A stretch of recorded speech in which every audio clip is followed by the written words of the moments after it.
last spoke to you with Minister Morris Dixon,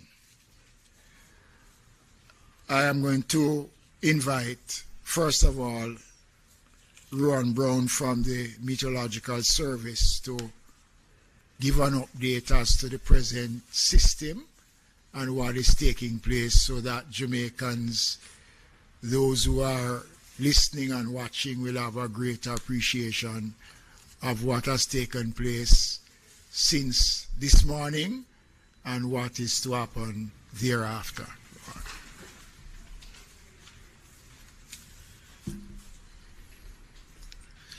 Thank you, Minister Mackenzie. Now, at 12 p.m. this afternoon, Hurricane Melissa made landfall across Jamaica near New Hope in Westmoreland. And at 4 p.m., the center of Hurricane Melissa was located near latitude 18.5 degrees north, 77.7 degrees west, or about 15 miles east of Montego Bay. So as of 4 p.m., it is 15 miles east of Montego Bay. It is moving towards the northeast at 8 miles per hour, and maximum sustained winds are now 230 kilometers per hour. So it is now down to a category 4 hurricane. So it is now a category 4 hurricane. Now, hurricane winds extend around about 300 miles from the center, and tropical storm force winds extend around about 195 miles from the center. So in terms of the impacts, what are we looking at? Let's start with the winds. So it is a category 4 hurricane, still a dangerous category 4 hurricane. And in terms of the winds, we're expecting damaging hurricane force winds to continue across Jamaica, especially St. James, Trelawney, sections of St. Anne's, sections of Hanover, and then for the remainder of the island, tropical storm force winds. So, for example, if you're in Portland, St. Thomas, you will get tropical storm force gusts. But if you're in St. Andrew, St. Catherine, Manchester, Clarendon, and so forth, you will still likely get tropical storm force winds. So we're not in the clear as yet. Now, what is in terms of rainfall?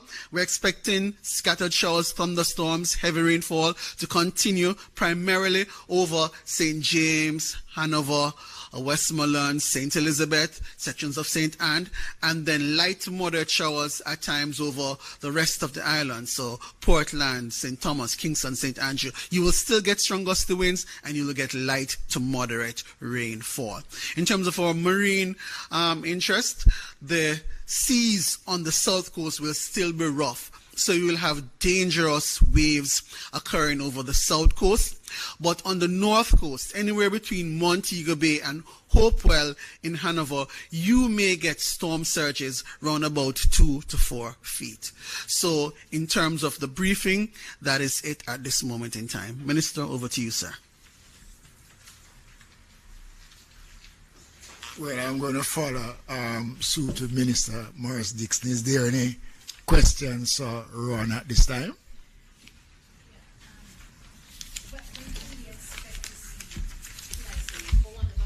Brighter skies or an improvement in weather conditions? Thank you for your question. Now, as it is now, right, in the next 2 to 3 hours, the center of the system will move offshore the north coast and making its way to Cuba. However, as we can see in the system, it is a significantly large hurricane, and even as it moves off, the eye wall will follow behind it, and then the spiral bands will also follow behind it. So tonight into tomorrow, we still will be getting heavy rainfall, and we still get strong gusty winds, storm force at times. Thank you.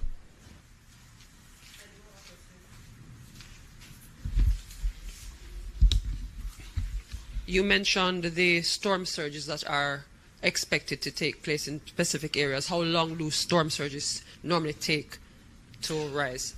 Sure, thank you for the question. So at this time, as of now and the next 3 to 6 hours, you will have that anti-clockwise rotation that is bringing in waters off the sea into the north coast, and primarily from Montego Bay to Hopewell. So within the next 3 to 6 hours, we'll be getting those waves coming in as storm surges. However, after that, we will still be getting strong gusty winds, and therefore you will have high and dangerous waves as well.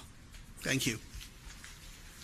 Thank you. So, ladies and gentlemen, members of the media, while we are now in the full coverage of Melissa, I want to invite the Acting Director General of ODPIM to come, because while we are working to see what is happening out there, we are also